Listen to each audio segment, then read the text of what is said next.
जे कुछ जे मत समझे मुई मन आपण मन के स्वागत करू आम सम्बलपुरी ज्ञान एंड फैक्ट्स चैनल के।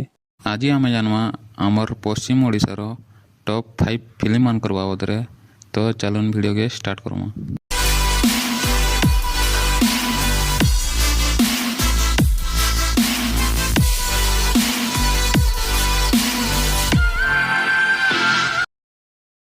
नंबर 1 बुका जेनटा कि 1999 रे रिलीज होता आमर पश्चिम ओडिशा रे।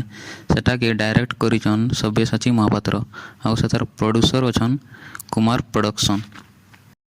नंबर 2 उलगन जेनटा कि 2008 रे रिलीज होता। ये फिल्म रो डायरेक्टर होचन मोहम्मद हुसैन आउ प्रोड्यूसर होचन माँ मंगला मूवी। नंबर 3 समियार खेल फिल्मटा रिलीज होता 2011 रे। डायरेक्टर होचन लिटू महांती आउ प्रोड्यूसर होचन मनोभंजन नायक। नंबर 4 सोला बुढ़ा फिल्मटा बहुत पॉपुलर होता।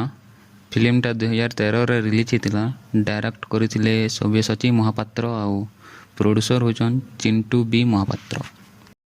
नंबर 5 आदिम विचार 2014 रे फिल्मटा रिलीज होता। बहुत लोग फिल्म के पसंद करथिले। 62 नेशनल अवार्ड भी पाई सारी फिल्मटा। डायरेक्टर होचन सब्यसाची महापात्र आउ प्रोड्यूसर होचन सुशांत महापात्र आउ चिंटू महापात्र। एंता नुआ नुआ फैक्ट्स बाबद जानवर लगे आम सम्बलपुरी ज्ञान एंड फैक्ट्स चैनल के सब्सक्राइब करके रखुन। तार साथ मन घंटी भी बजे रखुन। धन्यवाद।